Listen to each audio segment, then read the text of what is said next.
With Stevie not here, we're just gonna rename the show Five Dudes in Hats. Oh. That's a good call. I was gonna say five white guys in hats, but that wouldn't go over well, especially since Michael's here joining us. So, man, happy Monday, everybody! Friggin', it's gonna be another crazy ass week kicked off with all kinds of craziness going on.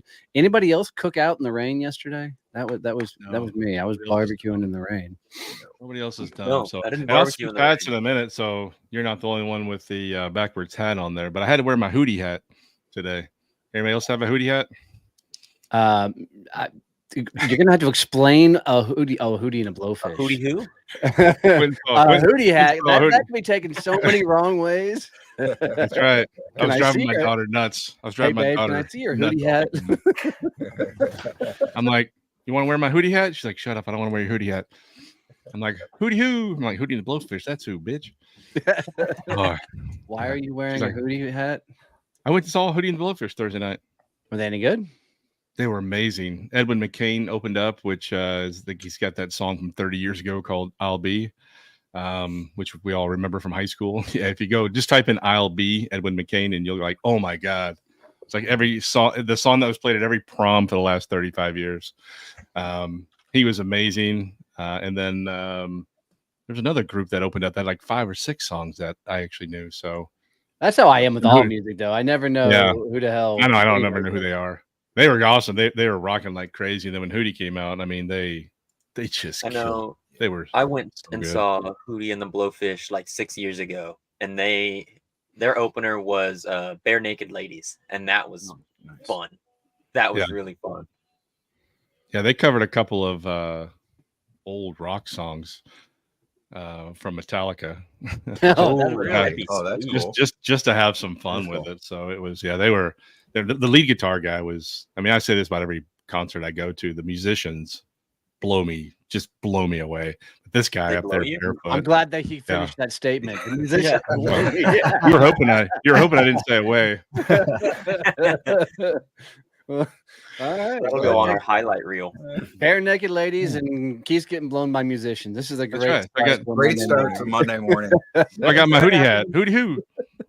When Stevie's not here, you see how much fun we have. Right, and the Keith never looks so good. Camera out, right? This is the best I've ever been. We're just, this is a professional show. Now he's back. Oh, he was changing hats. Nice. Guys, we also do. That's this to our guest. We also do wardrobe change, I guess. I didn't want our guest to be the only person with a backwards hat on, so I had to get my appreciate hat. I appreciate it. Thank you. Yeah, you're welcome, man. Looking out for you. Obviously, you have zero taste in the NFL sports team, so I had to help you out. Fair enough. I will say, Peyton, that little intro animation, man, is fire. I like that. I like to get my juices going. You know what? What I mean? You know what? I created that motherfucker. Oh, really? Give him some props when your introduction comes up in a minute. Then you can give him some props. Yeah. Then you'll right now, you thought that the main intro is a church camp intro. Like, it's so long. Just kidding. Well, look here, bitch. You the producer. Freaking produce this shit and create. Give me some time. Give me some time. I've been telling him to redo it for a month. All he does is sit out in that trailer and plays with his dog. Right. And video games. Right. He video games too. So yeah. Priorities. Yeah. But all right. Well, let's reel that shit. Now how we're going to the game show now. Oh yeah, you're doing the game show. Roll that beautiful bean footage. Get out that beautiful bean footage.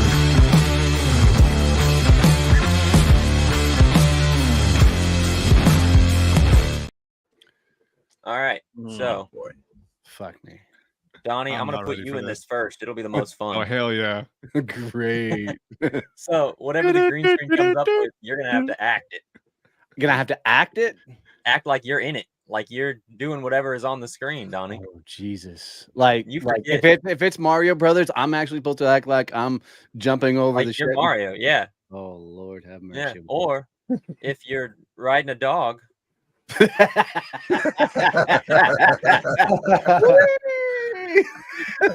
Fucking wait, where am I running to? Do they just have a GoPro on the? Can you move my screen? Right, that dog just stop. I'm about to get sick. I should be able to adjust it somehow. Right.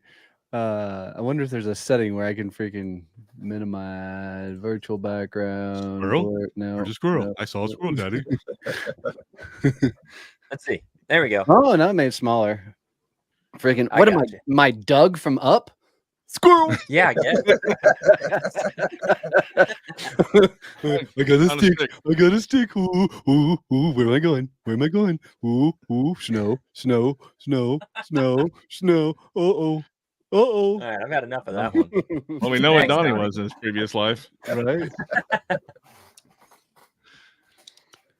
Oh shit! I just ran 4 miles this morning. I can get behind this. I did 4 miles on the freaking treadmill watching This should be Wrexham. this should be my scene because I'm facing the wrong way, handing out water.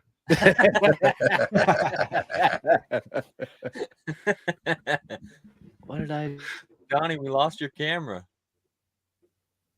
Hey, yeah, no, that's the best he's ever looked. Actually, You not know what? really. There you go, Just got a Keith. picture Your of him. turn.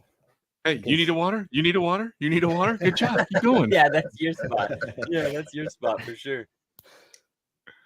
Speaking of Oh, water, where's Stevie? Where's Stevie when you need him? yeah, I know. I wanted Stevie on this Look one. at all these. Look at all these. Shark Tank. Hoo ha ha. Yeah, Steve right. would be out there. Hey, friend. Hey, friend. Yeah, I know. Hey. Like, hey, look, come here. I just want to pet you. You look so friendly. Why is that one shark? I thought if sharks don't move, they die. Yeah, that one does not. Yeah, look I don't like know it's if it's doing a well. shark. Hey, get me closer to that one. I need to give him some He's got the CPR. gills. He's got the gills. I see the breathing, gills I don't know moving. if I don't think he's a shark. I've always heard when the sharks stop moving, it's a Come on. bad sign. Yeah. I know, yeah, right. But that's got to be it. That's a shark. I mean, his mouth is still moving. He's fine. Taking a rest. As long as he keeps Must be- talking. Must be one of those. Oh, you know what that is? That's the Dallas Cowboys of sharks. All Just right. sits there and does nothing. Oh, nice. This looks like it's up in Detroit. Yeah. They're ice skating, yeah. Yeah. Oh, Yeah. thanks, Can you Peyton. skate, Keith? You a good skater? Well, I Can I thought it was skate? Yeah. rollerblading at first. I used to play rollerblade hockey. All right, Oh, now yeah. I'm back. Jesus. Wasn't bad. We're up in About Detroit time, now, damn. ice skating with Bernie. Yeah. Camps Marshes. Here, we'll throw Bernie in now. Yeah. You're ice skating, Bernie? What are you doing, Bernie? Knock someone over. Oh, I don't skate well. I'd go No? push a little kid over, watch him cry. You probably have, yeah. Yeah, I need a kid Damn on right, I either have side. all three of my kids. Oh shit. Oh fuck this! I wouldn't do this in a million No. years. Have y'all ever The seen crazy the thing is documentary there's Free no- Solo? No. Yeah. Have you seen Yeah, that? no, Is that the guy solo that- dive? It's the guy that climbs it's the El rock climbing with Capitan no in strings. Yosemite without any Yeah. gear. He Yeah, just no. That's what Just- this guy's oh. doing. That's It fucking is- madness. crazy. it's not even the yeah, rock he's- climbing that gets me. It's sticking your fingers in all those holes and cracks, and some lizard or snake comes in and bites you. You don't seem to have a problem with that any other time.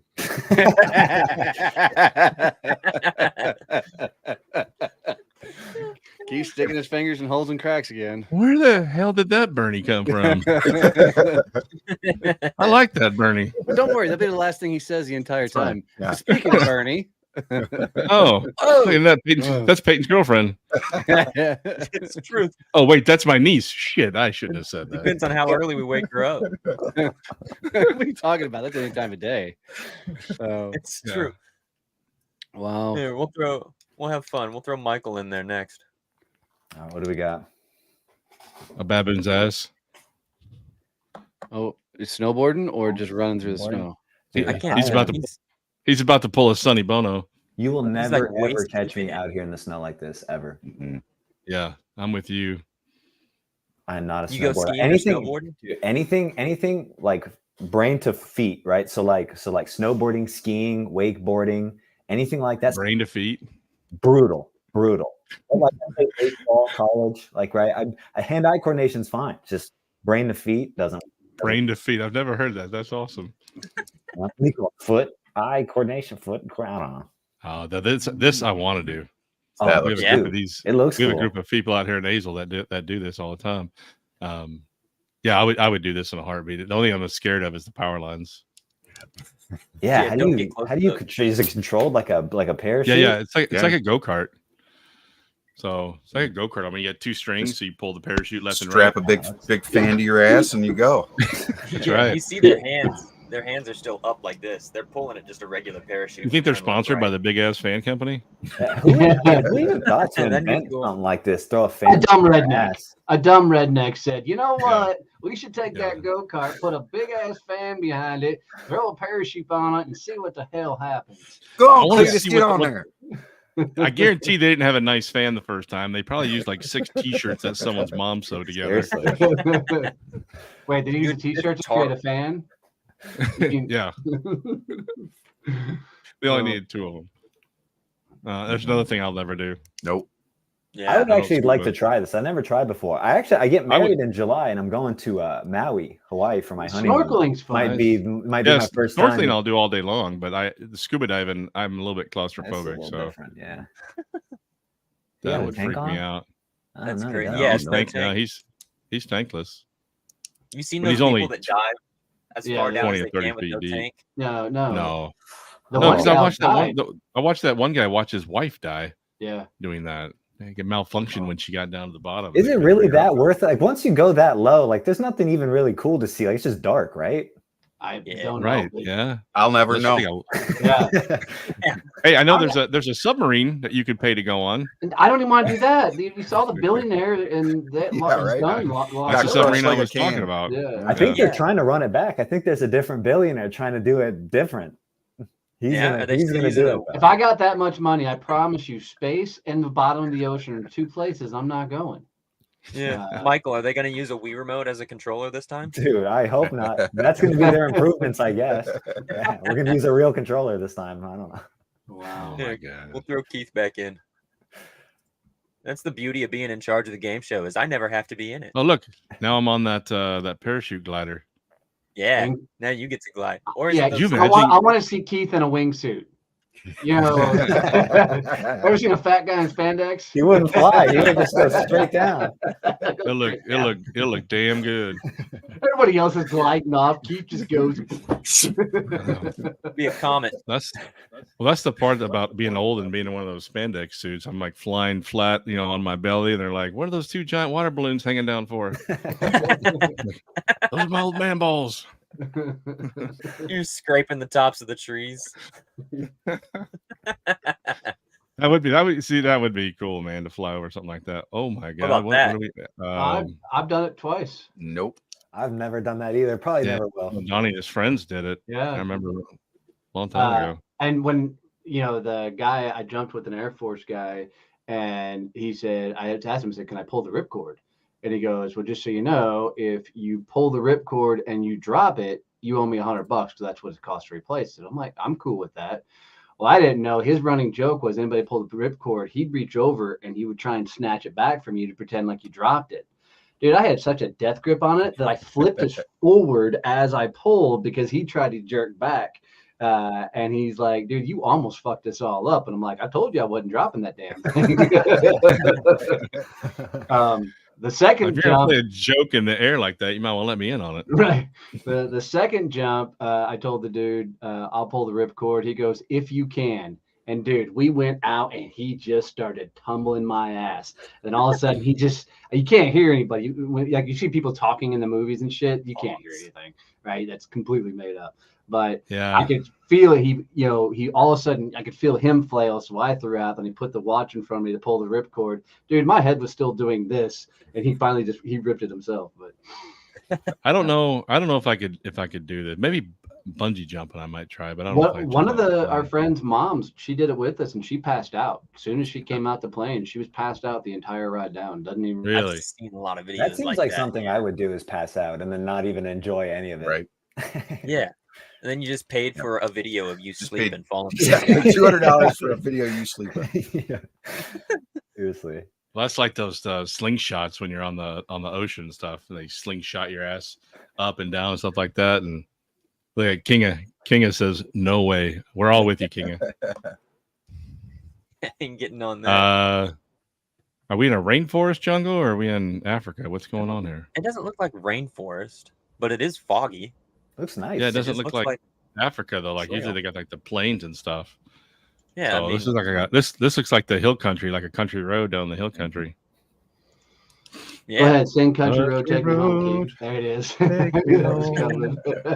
Oh, I thought they were To running. a They're not running. They're in a car. I This thought is it was for a Keith. drone. No, you know what this is? This is Forrest Gump. Run, Forrest. They're in the car. Oh, He's they're just sticking renting. his head out of the roof. Right, that's what those dudes are chasing them. All right, let's roll that beautiful bean footage. Yeah. All right, here we Let's go. move. This is Michael Beltran, co-founder and CEO of the Flash Marketing Agency. Flash Marketing started in 2021 and has been growing rapidly. Based in Austin, Texas, but serving businesses across the nation. Their tagline is helping empower businesses through social media. Their big business goal is to continue growing their team.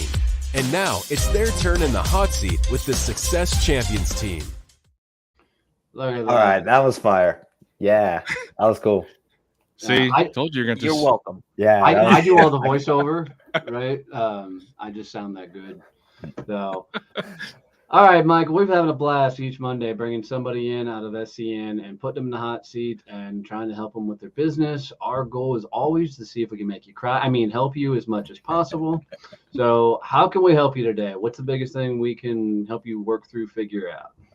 Yeah, so I think what I'm kind of working on now is kind of stems in scaling. So kind of knowing when is the right time to think about hiring, right? Are there ways that we can sort of measure that to kind of have a better idea? Because I think the problem we've ran into lately, particularly, is just not getting the timing right. Like we're waiting a little bit too long, and then we're having to kind of scramble and pick some things up, and kind of people having to cross over in different departments just to make things happen. And we've struggled to just like, when is the right time to make it seamless, make sure we don't necessarily, miss anything with our service, right? Just so there's no dip in the service as we continue to grow and scale. And I feel like the last 2 hires we've made have been pretty late, and it's hurt us, internally it's hurt us, right? It's hurt our ability to, and like my ability to sell. I mean, I do majority of our sales and things like that. And so I've had to, kind of circle back and maybe do a lot more day to day than I'm meant to. And it's just hard, right? So that's kind of my issue is when is the right time? Are there ways or systems that we can set up to better measure that and just get more consistent with that as we continue to grow and scale? Awesome. You should start hiring now. Okay, Monday's done. Good job. Well done. Way to play the team. See you guys Great next job. week. All right, I like that. So, when it comes to hiring, there's never a right time. There's always a wrong time. Right? That's a good way to put it. Yeah, because you're never going to be fully prepared for it. You're not going to have all the things in place you need to it. And a lot of times you're hiring before you can afford them. You almost have to be able to, put the right things in place. But waiting too long will damn sure kick your ass. Financially, it'll push your team will struggle. What has caused you guys to wait so long in the past? I think it's because things move very quickly. A lot of like our clientele is volatile in the sense that like we could add 1 or 2 tomorrow, but adding 1, like it's a big deal, right? It requires, the onboarding process is pretty extensive. It requires a lot from the team to be in a position to add a client. And so when we get those opportunities, we're not always necessarily prepared for them. Like I'll have a proposal out, right? They'll say, we're going to take 2-3 weeks to talk about it. We're going to take some time. They'll come back to me in a couple of days. We talked, we got through it. We want to do it now. And so sometimes it's just like the how quickly we add clients isn't always like trackable, I guess, in that sense. Like it's just kind of sporadic. And so we felt like we're in a good position. Like, okay, we're comfortable. And then here comes 2 knocking on the door that are great opportunities that we want to jump on. And now we're kind of left scrambling to fill that need kind of after the fact. You know what I mean? So Yep. I think it's just that it's like the adding of clients has been very random and sporadic, and it's hard to kind of project when we're going to add somebody and be almost prepare ourselves for that. Well, let's start there. What is your predictable sales process? Like, how many calls does it take to get a meeting? How many meetings to get a client? how many networking events do you attend to before you find prospects? How many conversations? Do you have the metrics and KPIs behind your business development processes? I would say probably not as good as they should be, but relatively tracked. So yeah, I would say and it kind of depends too, because right now it's different for me than it was even a year ago. I mean, because of all the relationships I've built, and I've been very intentional about meeting a lot of people and building up my network. I'm getting more and more referral opportunities that I'm not necessarily really putting a lot into on a day-to-day basis now than I ever have. So it's a little skewed, but I would say in a normal sense, right? I'm attending a couple of networking meetings a week. Usually there's a handful of meetings coming out of that. And I could probably get a decent lead or two a week that I'm pursuing. But those are stacking on top of each other too. Our sales cycle is pretty long and patient. And so I stack those up, but I still have some that are sort of waiting in the wings too, right? So yeah. So, and I like King. I was going to say that too. Comment out there, but having some people that are maybe fractional that you can hire out on a part-time basis until you're ready to bring them on full time. I've done the part-time thing, and this might be something you guys could push back on a little bit, but I've done the part-time thing. And so in our line of work, right, it's very creative, and in creative it's subjective. But part of what we kind of differentiate ourselves in, especially on social, is we feel like we do a really good job of being able to really encapsulate what the client's actual values and mission is, right? I think we do a great job of translating what their company core values are onto social. And I think that requires a level of understanding who the person is, meeting them in person and knowing who they are as a human helps you translate, just helps you translate them onto social, right? And so early on in our company, we were using a lot of part-time employees, but we always felt like the content just never really matched who they were. And we felt like the reason for that was because the part-time people weren't as involved in understanding who the client is, right? They were just doing the editing, right? They're just doing it, but they're not experiencing it like that. And we always felt like there was something missing there anyway. So since then we've opted to go away from part-time employees because of that and only opt for full-time. But Michael, I mean, there is a difference between part-time employees and using contractors, fractional people, right? There's people who are very specific in my business, learning and development. There's people that all they do is go in and train classes. That's it. There is no design. There is no talking with the client before, during, or after. They go, they show up, they teach the class, they leave. They're an expert in facilitating whatever that content is. Is there any opportunity where some of the tasks that you guys have where it doesn't require them to necessarily go in and know the heartbeat of that client, right? And you only use them in those specialized situations when you have to scale up for those new clients. Yeah. No, and Kinga brings up a good point too. I saw her comment there about that's true too. I mean, having a tighter fractional team that maybe in between what a traditional part-time employee is and what a full-time employee is in terms of their understanding, right? They can kind of be right there in the middle. It's an interesting. So, Michael, I got a quick question for you. Yeah. When you started hiring the full-time employees that you currently have now, how did you come to the decision to bring them on full-time? Did you go through a process that said, okay, I want to start outsourcing the things that one, you don't have time for, and two, you don't want to do anymore? No, it was, we literally were we could not, I was having to do a lot of day-to-day. The goal is for me to never have to do pretty much anything day-to-day, editing, create anything creative, right? That's kind of the goal. And I think once I start to have to creep over, right? Once the bandwidth is stretching thin, I'm having to creep over more consistently. That's kind of, at least from that perspective, that's kind of our internal tick. Okay, we need to start thinking about something here. But there's also other perspectives of it too, right? Financially, I look at it different than from a purely team bandwidth standpoint, right? And even that kind of adds a layer into my question, or kind of this equation too, is sometimes it feels like how stretched the team is doesn't necessarily align with financially it making much sense. And I'm very much a frugal, maybe risk averse person, right? I try to mitigate as much risk as I can. And I think that also plays a tricky dynamic into from a team perspective, it might make more sense. Financially speaking, it might not make as much sense. And it's like, what's going to give there, right? Do you push the team a little further? Do you just kind of take the hit on your margins for a little bit and make it up by adding more clients later? Yeah. Well, So I think what I was trying to get at is, if you have, I don't know, how many employees do you have? 5. Okay. So if all 5 of your employees, are there things that they're doing that is taken away from their time from being on the creative side? Like they're not answering emails, they're not answering phone calls, they're not really? They don't do any. No, they seriously don't do anything meaningless at all. Nothing. Well, what always surprises me is how much more people have. I think one of the hardest things being a leader running a team is remembering that you're running a team and not working with friends. And being able to push them further. So usually when somebody tells me that there's too much on their plate, now it's time to, okay, what's on your plate? Right. And let's go through it.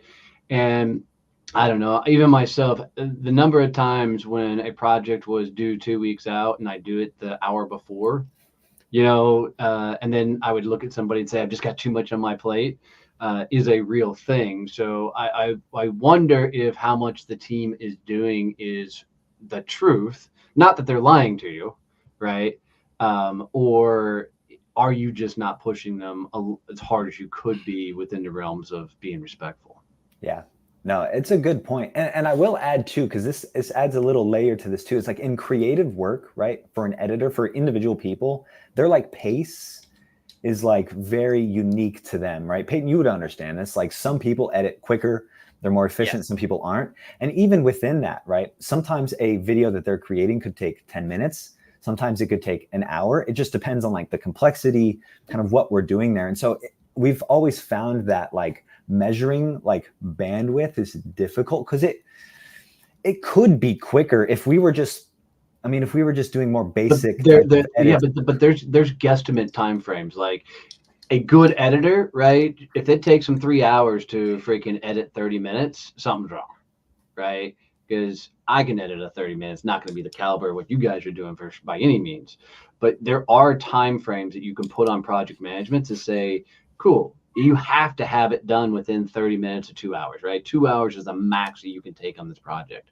Once you have those kind of, what's my tolerance level, right? Then you can start project managing better versus just letting it go. Because left to their own devices, creatives will take the allotted amount of time you give them. Yeah, I think you got to go back to Donnie's earlier point at the top of the hour when you started getting into this, and you got to create all those KPIs, right? You got to have those KPIs to take a look at every single person, so you can give those KPIs back and say, hey, within a window of 30 minutes, 45 minutes, whatever it is, these assignments should be done at this pace, right? Because if you can go back and measure that, then you should be able to know exactly when you need to hire on the next person. And the next person you might want to bring on for half the time, right? Until they get up on their feet and they learn what you guys are doing, and then slowly bring them on full time until, that'll ease up on your finances and give you a little bit of a brain break that you're not, robbing the bank so fast. How much? Hold on. I want to bring a call back to what Michael said earlier. He said that I just lost my train of thought. Come back to me. I'll be right back. You're next, Don. Great input. So how much does the team actually know how much their productivity affects the overall growth of the company? Is there something that you can measure on display? One of my favorite clients I ever did sales training with. So what he's about to say is one of his clients, they had this meter on the board and it measured their daily, weekly, and monthly output. And it was on display so that every single employee could see what they were doing and how it benefited the company overall. And dude, it was so awesome. People would literally bet on productivity, like who was going to win. There was a big ass horse race. Yeah. And so as people moved around the track accomplishing different things, people would bet on who was going to win the overall horse. And if the company hit their quarterly goals, there was always a big ass incentive. And the fourth quarter goal was to go to an all paid horse track event. That's cool. And they give everybody a certain amount of money to gamble and everything. Just gamifying it a little bit. Yeah. Okay. I have friends that live down in Houston, and they had a warehouse, like a distribution company, and every single employee knew their KPIs. And if they all everyone hit all their KPIs each month, then they would have like a dinner party. And then if they hit it quarterly, they were going down to Galveston, spending a weekend on the beach, all these other incentives so that people were locked in on doing what they're doing. I love it when people incentive, even the person that's either answering the phone or the person stacking boxes in the warehouse. There's a way to manage people's time so you're getting the most productivity out of them as possible. Yeah, I like this. Peyton's got a point. He's been waiting for 20 minutes to make this point, and we can't wait to hear it. I had to put all the pieces together. So earlier you said that your part-timers weren't getting the full vision or the full everything that you had planned out. I think that doesn't exactly give you the full frame for how well part-timers are. I think that more so tells me that your project manager or whoever was giving the orders or the direction wasn't painting a full picture. So I don't know if that was maybe they weren't having enough meetings with the client, or maybe they just weren't good at giving their words out. How long ago did y'all stop with part-timers? Do you think there's more of a structure now that you think you're better at getting? Yeah, that was probably like a year ago, maybe a year and a quarter ago. And yes, we feel much. We solved that problem. So you could be honest. You probably are right. I think there's definitely a lot of self-responsibility. He's never heard that in his life before. You probably are right. And I think us being so young and early, like we just couldn't. We just didn't figure out how to translate that right. It could have been us. Could have been the editor. I mean, we only tried a couple people. I'm sure there's a mix of all of that put together is probably the reason for that. But we did moving to this full-time situation. We did figure that out. Our structure now, I feel like is pretty solid in terms of, at least from our service standpoint, delivering a quality service consistently. Yeah. Listen, you've got a great problem to have, right? A lot of people that are in networking and trying to grow their business are not scaling, and you guys are scaling, which is a great problem to have. I think taking a slower approach, right? Bringing on a full-time employee, but only giving them a handful of hours and working them into the seam buys you a little bit of time to land more clients, to give them that full-time status. It gives them the time to get comfortable in their new position, and obviously time for the team, because you want everybody working simultaneously. Kinga had a question about, are they working on things as a team, or are they working on things as an individual? Yeah, so it's an interesting structure we have. So I'll start with some context here. So other agencies typically have a lot of people working on one account, right? So just say you owned a restaurant. You'll have a producer, you'll have an editor, you'll have a social media manager, and you may even have like a project manager. So you could be potentially interacting with 4 different people depending on what part of the cycle you're in. And I've heard, my clients have told me this, and even in our experience working in agencies, we do not like that structure at all. It's like playing a game of telephone. There's a lot of things that get lost in translation. So we structure it where we have an individual like account manager who's doing the producing, editing, and management, all 3, but they have less accounts overall, right? So each full-time employee is working on 6, 7 client accounts, but they're doing every part of it, right? They're coming up with the ideas, they're attending every shoot and interacting with the client face-to-face. They're doing all the editing. So the client knows if I have any question about day-to-day creative work, right? The actual deliverable, they know exactly who to go to every time.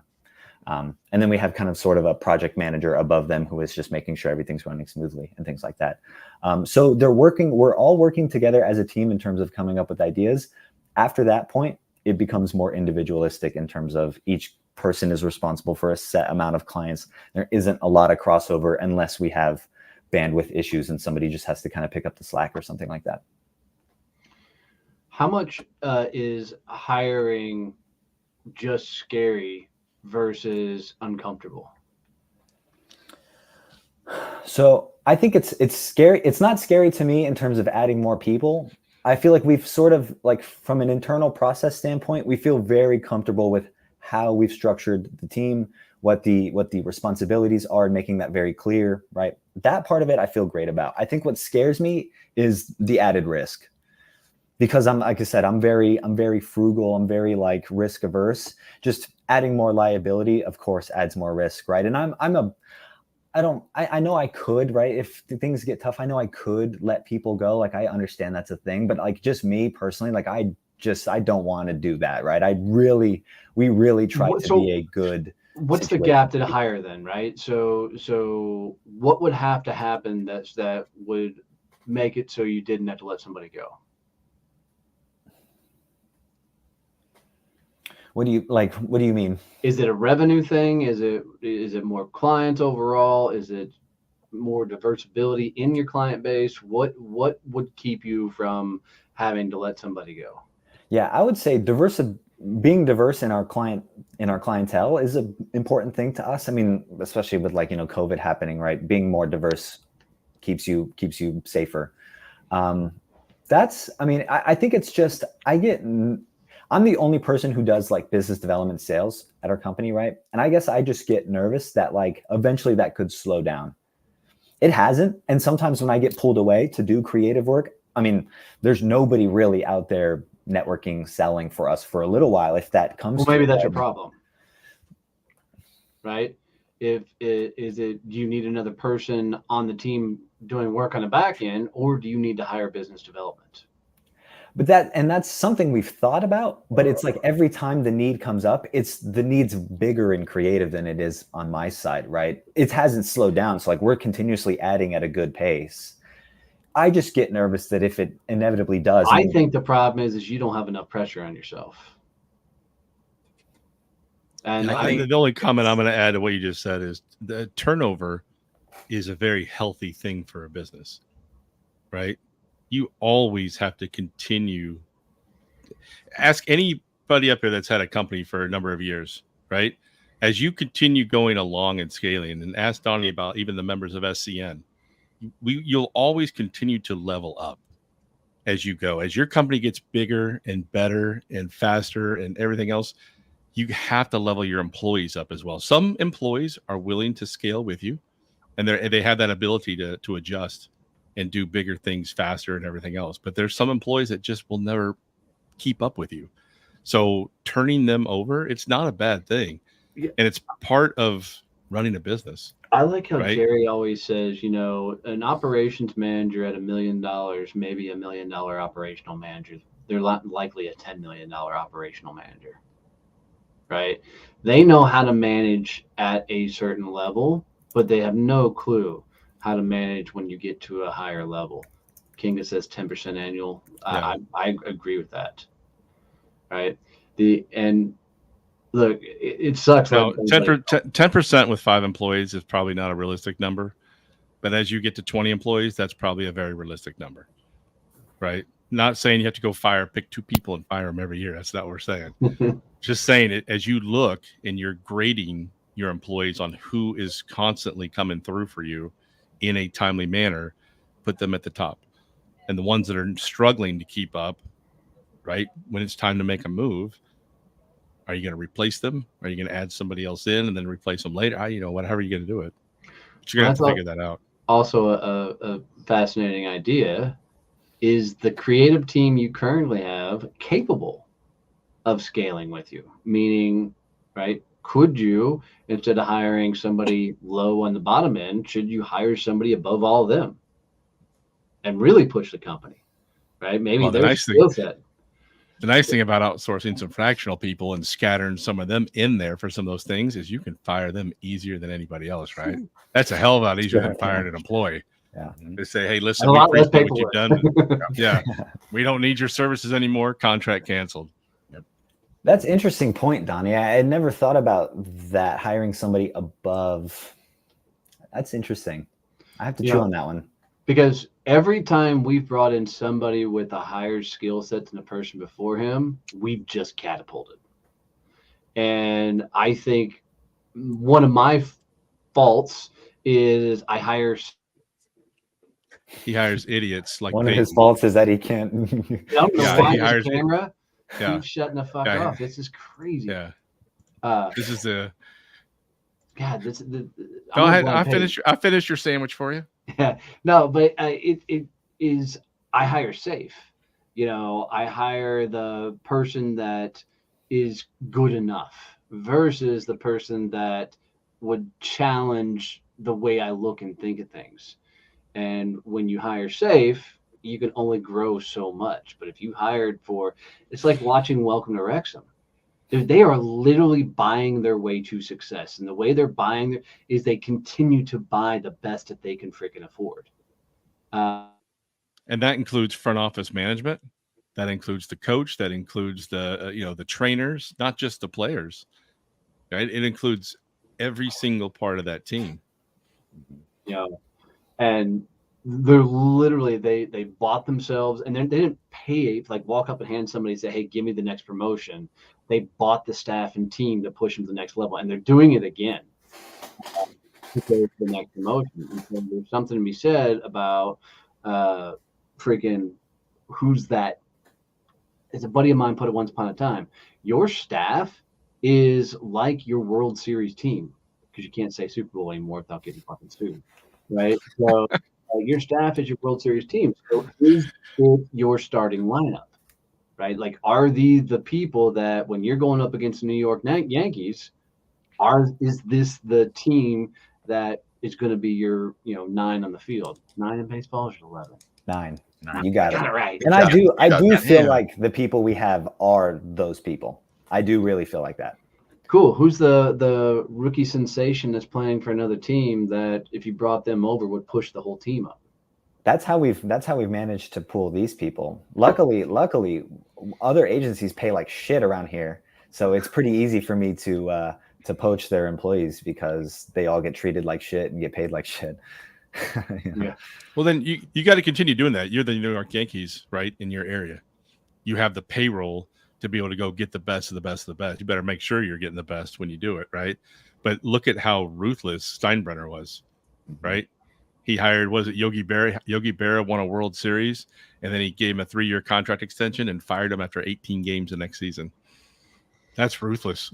You don't have to be that ruthless, right? But that's the way Steinbrenner looks at things. If you're not giving me what I want, I will bring somebody in that will. And if you look at guys like Elon Musk, Steve Jobs, they're assholes. I wouldn't want to work for them, but they are meticulous at getting the right butts in the right seats, and pushing those teams to be able to accomplish shit. Like, God, reading Elon's book, and the number of times people say that would take 2 months, and he goes, "You got 3 weeks." It's just absolutely insane to me. But you've got to have the team on Extreme that can handle that level of getting after it, because it's not easy. King has said, what is single points of failure your biggest weakness? I'm looking at bottlenecks. What's the bottleneck in your creation platform? You know what I mean? Where is it constricted the most? Is it creative because you keep hiring creative, or are you on the front end the weak point? That's because it's just you bringing in clients, right? I wonder if that is where you need to bring someone on, or just have somebody take your place because you want to do the least amount of day-to-day things across the board. That's the goal. That's definitely the goal. I would love to have somebody replace me or be in my position to double me, right? Going to multiple events and doing just more. It's just the need has always, by the time we get to this point of financially being viable to hire anyone, it's always the creative team is just, we need more in there. All right, then go hire business development. That's my answer right now. Don't worry about creative. I mean, like a fractional, because right, that's a little more inexpensive, little more, it's less fractional risky. Of sales is going to be really, really hard. Maybe not sales, because I think I could replace. I do a lot of day-to-day tasks, back-end administrative things. I could probably have them. I don't know, actually. I don't know. Right. Hire Donnie. He's cheap. He In was. general. Yeah, I agree with Malin. You need to find your number 2, right? You've got your creative team. What you don't have is your COO. Donnie, I'm curious, and anyone can answer this, but from a sales perspective, right? Do you like, what sort of like commission structure do you feel like is maybe the most efficient? Because I mean, I've heard people I'm a draw guy all day long. Let's pay a draw, but that draw's got a lifetime. So a draw with commission, but you get a 1-year base draw, After that 1 year, draw goes away. But I'm buying you a year launch point, right? Because anybody in a new sales room takes time to fucking ramp up. Sure. And you gotta give them that time. Yeah. Some people give them 90 days. 90 days. You You're get fucked. shit You done can't- in 90 days. It takes too long, to, especially in B2B. I don't know what you mean by draw. Can you explain? Draw. Okay, so there's salary, which is a guaranteed pay. Okay, a draw. So let's say a salary was $40,000 a year, right? You were guaranteed that 40,000 no matter what.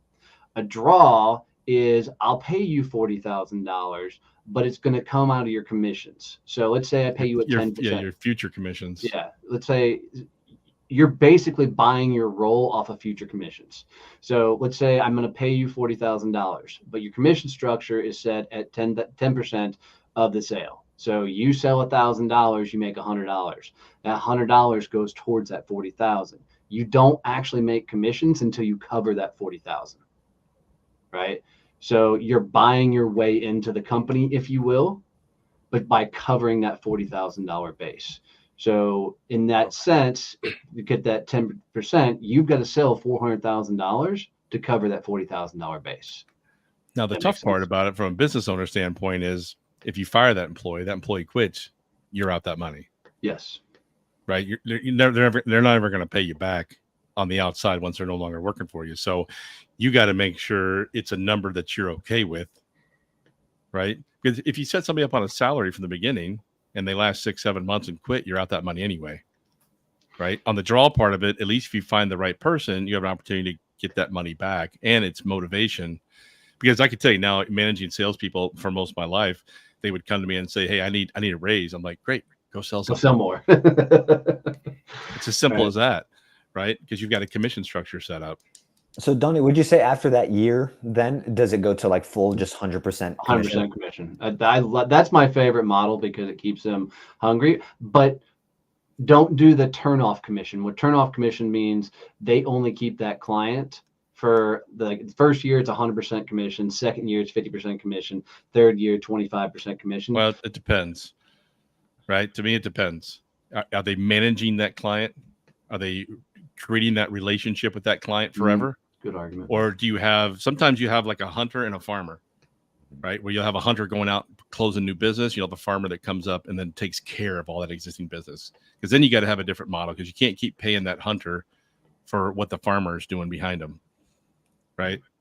That's how it would go, Keith. Probably in our situation would be some sort of like That's the way it goes in my Cool. company too. Is I go out, I get everything, and then I've got farmers, right, Yeah, that then- maintain those relationships for me.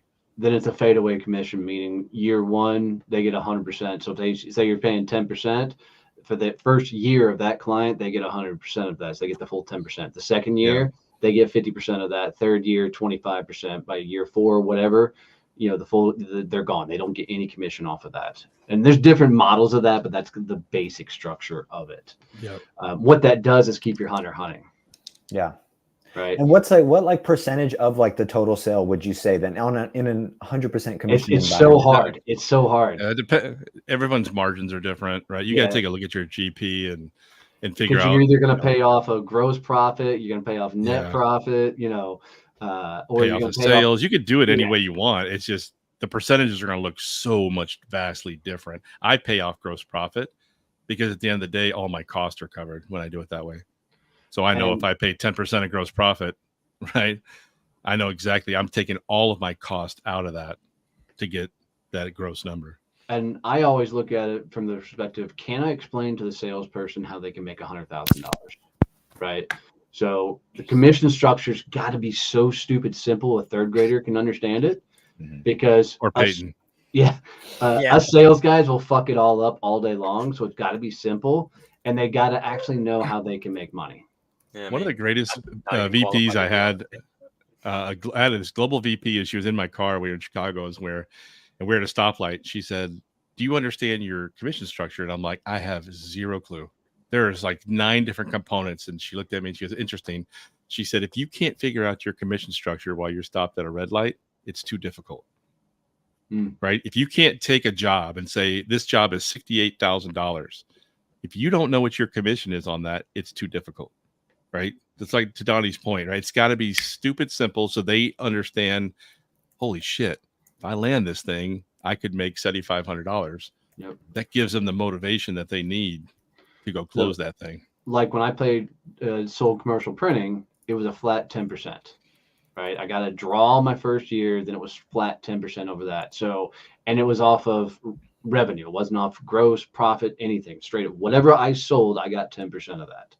So it made it really, really easy. You know, for me, it was, all right, $20,000 projects, $2,000. Let's do that all day long.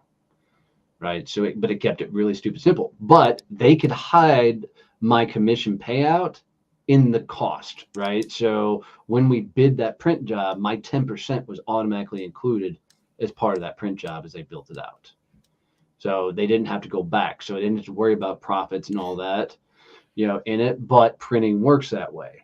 You have hard costs. You have ink, paper, machines, employees, hours, right? Creative doesn't have all that heavy lifting, so you got to look at the moving parts.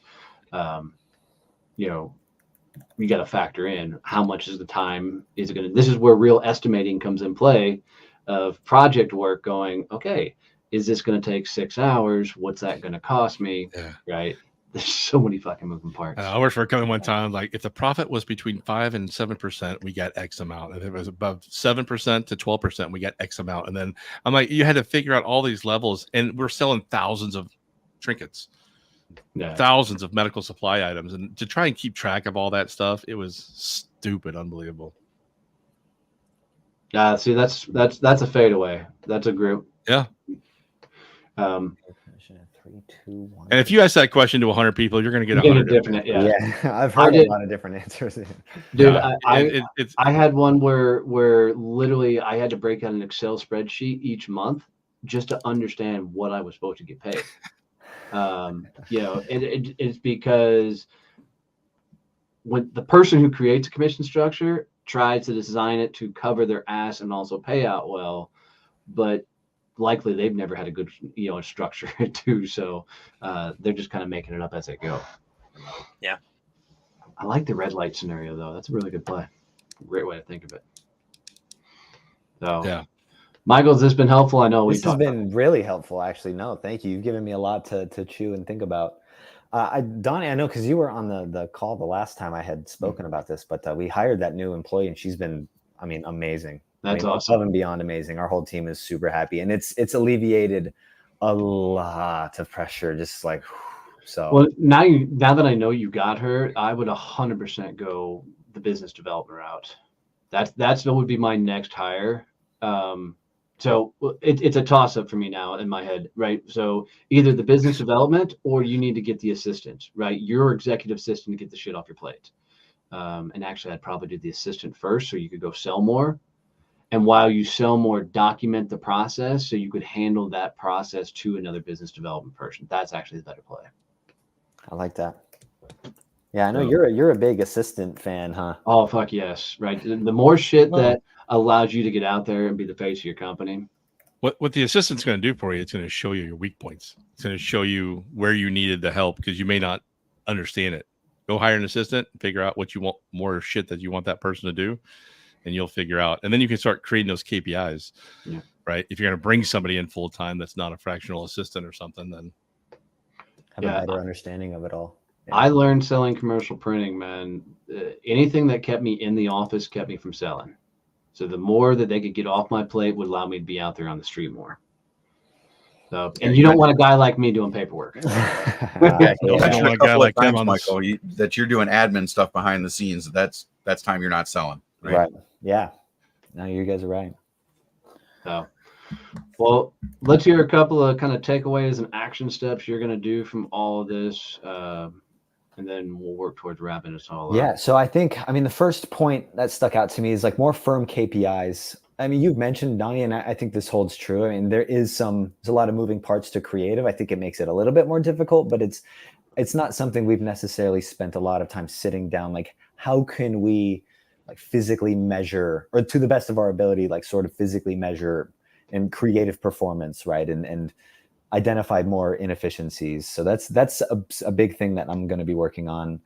And I like the idea, like you guys mentioned, of kind of gamifying it a bit. I'm a college athlete. I like that sort of gamification, right? You have something to kind of compete with somebody on, I like that idea. So kind of tying into the KPI part of it, I think being able to potentially come up with those KPIs and then seeing if I can gamify them in a way that gets people excited to continue to perform better, I think is something I'll start to chew on. And then I like this. I mean, the idea of potentially hiring above everybody is intriguing to me. I don't know if I have a takeaway from that yet, but it is something I need to sit down and think about what that could look like, if that would make sense. And then I think the last thing is just this virtual assistant thing. That sounds like the best route to me, and probably the most inexpensive route to go that I think could alleviate a lot of extra time. Because you're right. I mean, it's hard to say if I even need another salesperson until I really remove myself from doing maybe majority of the day-to-day stuff. Like, I would love to see what I can do with a full open schedule to just go out there and have these meetings and do this networking. So just dive all the way into that, right? I've never had the opportunity to do that before. And the idea of that is definitely intriguing. And I think that's probably the best first step into assessing whether or not I need to replace myself or add another person, kind of a number two, like Mike mentioned, or if I can kind of get away with just being the sole, get away with just having a VA and being able to sell on my own. So yeah, a few different takeaways there. Oh, awesome. There you go. Kinga's got a video on KPIs nice. and scorecards. That's awesome. Where do you have that, Kinga? If you can throw it in the chat, I'd love to find that. Probably on LinkedIn. Yeah, LinkedIn's gonna be my guess with Kinga, but she'll get that in there pretty quick. So awesome, dude. And tell the rest of SCN that they should come sit in this hot seat. It's a lot of fun for us doing this. We really get a kick out of doing these. So. Yeah, this was great. I mean, I can't imagine why anyone would be opposed to jumping on here. You guys were super helpful. I appreciate it. And I thought you were going to lay into me a little more today, Donnie. I feel like you were a little more mellow. A long weekend. So, I know I want people to think I'm actually a nice guy. No, I'm a fan. I'm a sort of, I played college sports. My coaches are hard on me. I like that sort of like tough love approach. So I was in here ready to take the beat down. I'm surprised. Oh, if you want that, we could jump on a Zoom and really get after me for an hour. No, this was great, guys. I appreciate it. No. The big kicker was that Donnie was only here half the time because I know the fucking camera. That's true. I love technology. Bernie, what event you got coming up? Man, light week this week. I have one event, Jennifer Fry Disruptor Discussions with her special guest Danielle Margraf this week. Nice. We've got the Badass Business Summit coming up September 18th through the 20th up here in Fort Worth. We are getting ready to do a full marketing push on that, so get ready because tickets are going to start moving stupid fast on that. So we only have a couple of VIPs left on that, but 3 days, pure badassery. Get your asses to Fort Worth and come hang out with us. We're going to really focus on being the face of your company because people buy you and then they get what you sell. So we're going to work a lot on that at the summit. Well, the other thing is we've only got a certain block of hotel rooms. There's a lot of people coming up from Austin, San Antonio with all of our SCN chapters. So if you don't have your hotel room, I would get that immediately so that block's not gone. Yep. But we're here every Monday as we run one of our SCN members through the hot seat and freaking have a good time. So if you're an SCN member and you want to jump up and be like Michael and cry a little bit, get signed up and registered for that.